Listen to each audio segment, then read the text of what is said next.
Hello, everybody. Welcome into Sports by GSMC Podcast Network. I am your host, Jeremy Lapidus. Today, we have a great show for you. We had a lot, and when I say a lot, I mean a lot of stuff happen this weekend and earlier today. It was not a quiet sports weekend, which, as sports fan, we love to see.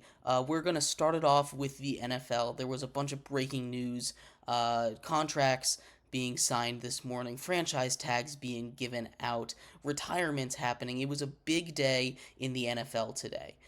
In the second segment, there's also a little more NFL news. They have been talking about making some rule changes. The competition committee, as always, does this every single season. We're going to talk a little bit about some of the proposed rule changes, what I think about that, and what effects it might have on the future of the game. Transitioning out of the NFL in our third segment, we're going to be talking about some NBA news. LeBron James hitting 40,000 points.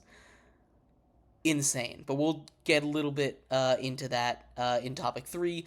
And in our final segment, stick around for that, we're going to talk about some baseball. We're going to talk about the huge contract that was given out to Aaron Nola by the Phillies today. We're going to talk about some breakout stars, some youngsters, some prospects that have been really impressive in early spring training that might have earned themselves a roster spot or solidified themselves on that roster. And also some retirement news from Josh Donaldson. But before we get into it, remember that if you would like to be an even bigger part of the show than you already are, all you need to do is go to gsmcspodcast.net, leave a tip or donation. Message will pop up on the screen. Stay there for a minute. We'll have a little conversation about what you put in there for everyone to see. And we appreciate anything you give, anything you can. Again, that link is gsmcpodcast.net. But let's just get right into it. Like I said, our first segment is going to be about the NFL.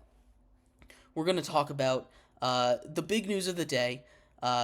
Mike Evans finally signed.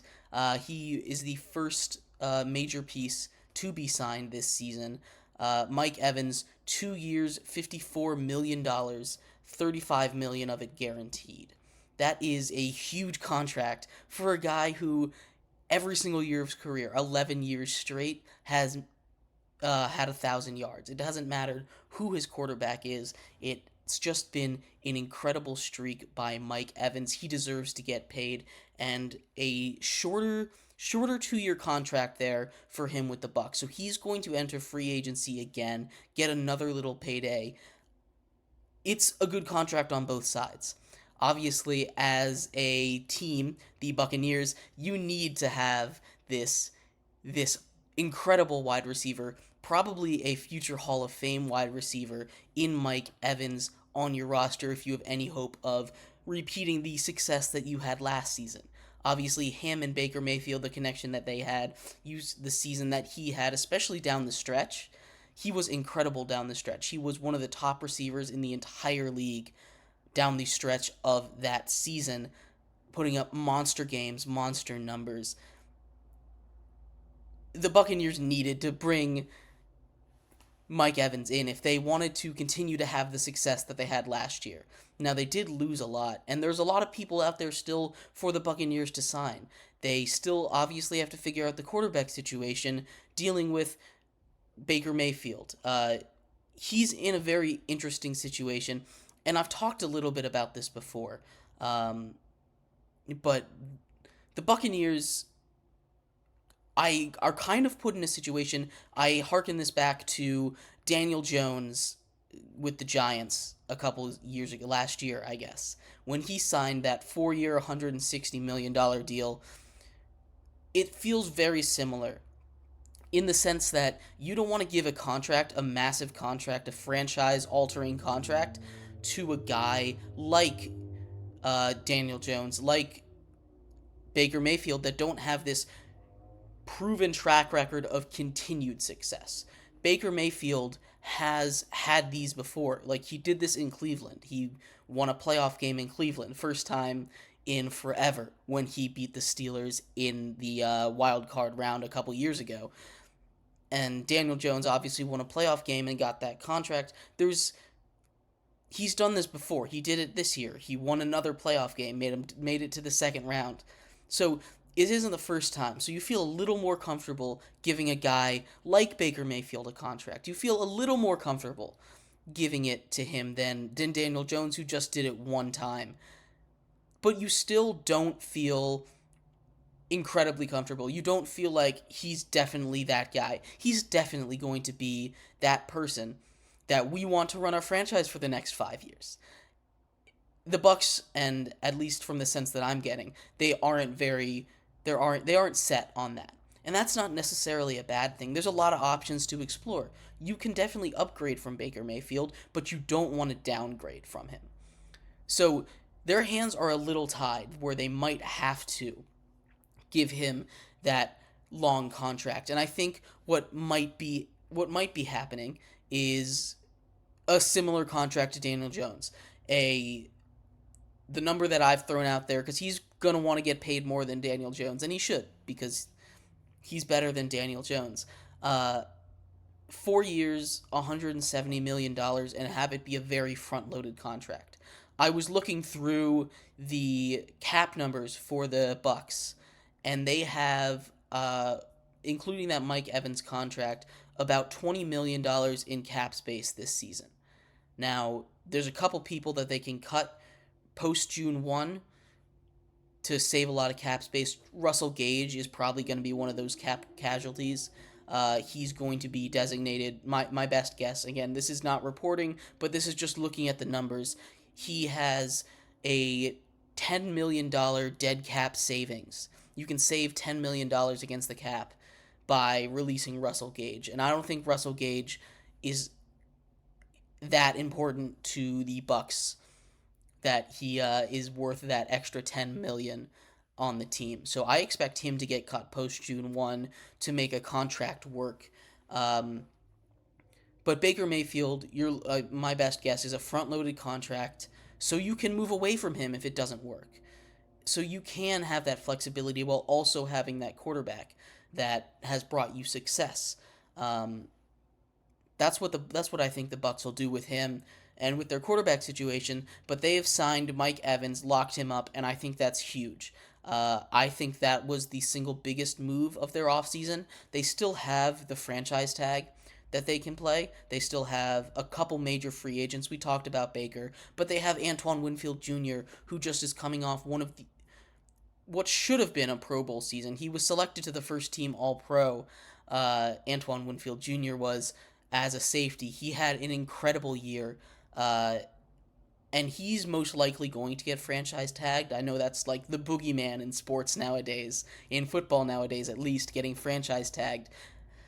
But he most likely will get franchise tagged, and Levante David, their linebacker, I don't think he'll be in Tampa anymore. I think he'll go somewhere else. But we're looking at some more. The Bucks still have a lot to do this offseason. Obviously, it's still young. We've just finished the NFL Combine. The draft is still a ways away. The new league year officially starts 9 days from now. Mark your calendars. March 13th, the new league year officially starts. So keep an eye out for that. That's when a lot of moves are expected to start to happen, basically. There was already one announced today that will go official on March 13th, or a couple, one yesterday over the weekend. Alexander Mattison being cut from the Vikings. Does that leave the door open for them to go out and sign a guy like Saquon Barkley from the Giants? I think having Saquon on the Vikings is a really scary thought. You pair him with a quarterback, you pair him with Justin Jefferson. That's a duo on there, and Jordan Addison as well. KJ Osborne can hold his own in that offense. They get a quarterback and they bring in Saquon. I think they could.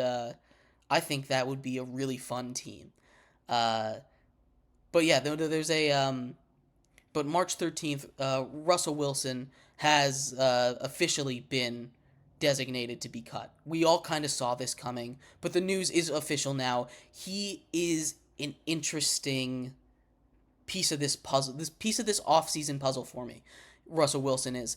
It's one of those things that you can maybe call his time in Denver a fluke. But it's tough with how bad he was. You can blame that first year on you really can't blame it on Nathaniel Hackett. He was only there for like 6 games and he didn't play much better without him. Now he did make what I would call a drastic improvement last season. It was hard to be as bad as he was 2 seasons ago, but it still wasn't great. He still he got benched at the end of the year. Now, a lot of that might have had to do with his relationship with the team and with Sean Payton, but he is going to be gone. He is a name I expect not to command a big contract. I expect him to get kind of the veteran minimum. He's getting paid a lot of money. A lot of money. He'll clear waivers most likely and sign with whatever team wants him. Again, I keep talking about people going to the Vikings. If they can't get Kirk Cousins, I think signing Russell Wilson to a cheap deal and then getting one of those second tier quarterbacks in the draft just to be safe, I think that would be a really nice move for them. It keeps them kind of in contention, and it'll be if that happens, obviously, it'll be an interesting it'll be interesting to see how the public reacts to that because I think Russell Wilson, me personally, I think he still has a little bit left in his tank. Not I don't think he'll ever return to his Seattle form. I don't think he's ever going to return to, oh, I think I should get MVP votes for him. But I think he's still got some left in the tank. And pairing him with Justin Jefferson, Jordan Addison, putting him in that offense, I think that'd be really good. Um, there's a lot of places he could go there. There's a lot of places, a lot of teams that still need quarterbacks. Um, but yeah, that is a little wrap up on some of the big news from the NFL today. In our next segment, we're going to come back. We're going to talk about some new rules proposed, a lot of special teams changes, a lot of stuff with the kickoffs. We're going to talk about that coming up in our second segment. Talk about what I think of those rules, if they should be moved in, what are the pros and cons of this. In our third segment, we're going to move into some basketball, talk about LeBron James hitting 40,000 points, Caitlin Clark becoming the all-time NCAA scoring leader, passing Pete Maravich, Pistol Pete, and in the fourth segment, we're going to transition into some baseball, talk about some surprises from spring training, some of those young guys that have been performing really, really well, along with some of the major news to come out of the MLB today, including a massive contract for a pitcher. So stick around. We will be right back on Sports by GSMC Podcast Network.